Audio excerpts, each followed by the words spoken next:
रामपुर नाम का एक गांव था, जहां पर एक अजीब सा नियम लागू था। कोई चाहता या न चाहता, सबको ये नियम मानना ही पड़ता था। और नियम ये था कि गांव में जब भी कोई नई बहू आती थी तो उसे 3 दिनों तक गांव के सबसे पुराने पीपल के पेड़ से दूर रखा जाता। एक दिन सरोज नाम की बूढ़ी औरत विमला से बात कर रही थी। अरे ओ विमला, मैंने सुना वो कांति के घर नई बहू आने वाली है। हाँ हाँ, एकदम सही सुना है सरोज। इस साल सिर्फ उसके घर पर ही बहू आ रही है, वरना गांव की बेटियां तो ब्याह कर शहर चली जाती हैं और किसी के लड़के की शादी हुई ही नहीं। पिछले साल भी सिर्फ बेटियों की शादी हुई थी। अच्छा, और शादी कब है? कल ही है बहन। ओहो, फिर तो हमें उसके घर जाकर उसे आगाह कर देना चाहिए। क्या? मगर किस चीज से आगाह? अरे भूल गई क्या? पीपल के पेड़ वाली चुड़ैल से। चुड़ैल का नाम सुनकर कुछ देर के लिए तो विमला चुप हो जाती है और फिर अपनी आवाज धीमी करके बोलती है। धीमे धीमे बोल सरोज, और सही कहा तूने। हमें उन्हें आगाह कर देना चाहिए, कहीं ये शादी ब्याह के चक्कर में भूल गए तो। और अभी चलते हैं, क्योंकि फिर शाम होने के बाद मैं उस चुड़ैल का नाम नहीं लूंगी। अरे क्या पता रात को मेरे घर ही आ जाए। अरे तू क्या नई नवेली दुल्हन है जो वो तेरे घर आएगी? वो सिर्फ नई दुल्हनों के पीछे पड़ती है। चल, अब चलते हैं। सरोज और विमला कांति के घर पहुंच जाते हैं। कांति के यहाँ शादी की तैयारियां जोरों शोरों से चल रही थी। अरे सरोज दीदी, विमला दीदी, आइए आइए। क्या लेंगी आप? चाय पानी? अरे नहीं नहीं कांति, हम कुछ लेने नहीं आए, बस तुम्हें आगाह करने आए थे। क्या? मगर किस चीज के लिए दीदी?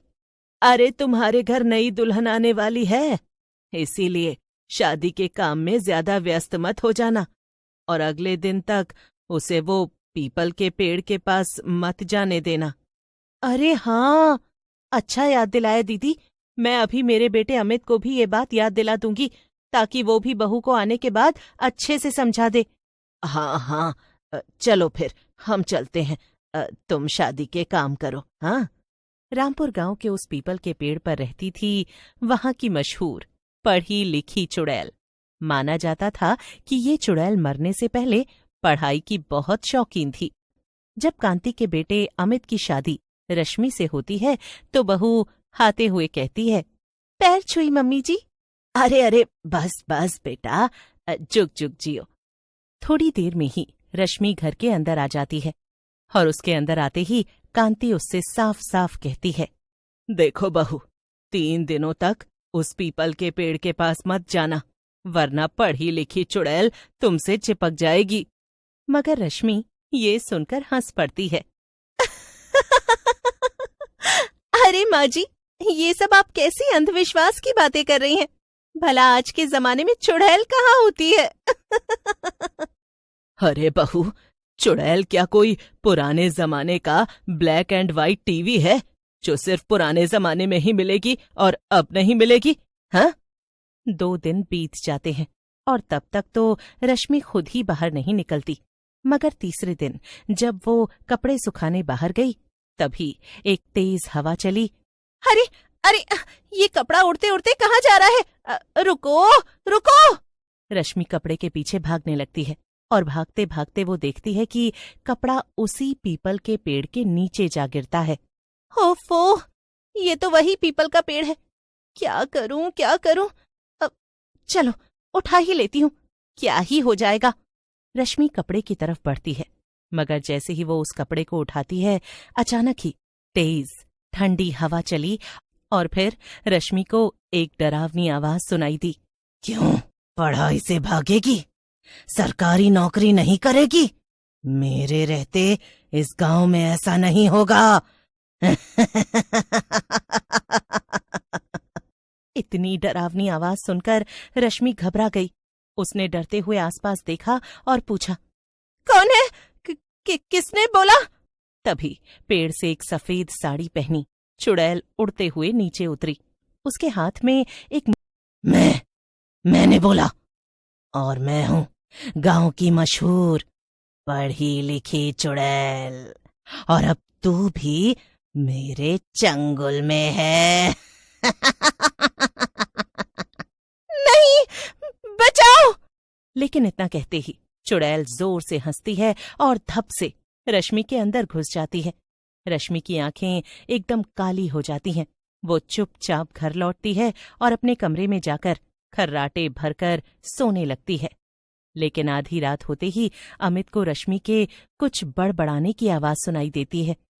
अमित आंखें खोलकर देखता है तो उसके होश उड़ जाते हैं और उसकी सफेद आंखें अंधेरे में चमक रही थीं और वो बड़बड़ा रही थी। भारत की प्रेसिडेंट हैं द्रौपदी मुर्मू, भारत की प्रेसिडेंट हैं द्रौपदी मुर्मू। ये नजारा देखकर तो अमित की चीख निकल जाती है। अमित भागता हुआ सीधा बाहर जाता है। अगले दिन सुबह सुबह कांति उसे उठाती है। अरे नालायक, उठ जा, यहाँ जमीन पर क्यों सो रहा है? वो माँ, शायद रात में बुरा सपना देखा था। रश्मि पंखे से लटकी थी। क्या कहती हूँ ना, ज्यादा फोन ना चलाया कर, अब बुरे सपने तो आएंगे ही ना। अच्छा, ये बहू कहाँ है? बुलाकर तो लाओ से। लेकिन तभी रश्मि उठ जाती है और खुद ही बाहर आ जाती है। माँ जी, घर में पुरानी किताबें कहाँ हैं? मुझे पढ़ाई करनी है, बहुत सारी पढ़ाई करनी है, और सरकारी नौकरी करनी है। रश्मि की बात सुनकर कांति और अमित एक दूसरे को देखने लगे। हाँ, मुझे सरकारी नौकरी चाहिए। कहा ना, सरकारी नौकरी चाहिए। मगर बहू, तुम्हें तो पढ़ाई नहीं करनी थी ना, तुमने तो खुद ही कहा था शादी से पहले। ये सुनकर रश्मि के अंदर बैठी चुड़ैल को गुस्सा आ जाता है और वो अपने असली रूप में आ जाती है। कहा ना पढ़ाई करूंगी, जाकर घर की सारी किताबें लेकर यहाँ आओ, वो भी 10 मिनट के अंदर।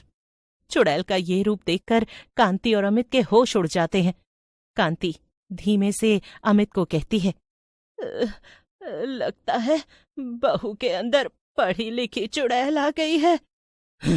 तुम दोनों क्या बड़बड़ा रहे हो? कुछ भी तो नहीं, घर में तो कोई किताब नहीं। मेरा ये नालायक बेटा एग्जाम के बाद सब किताबें बेच आता था।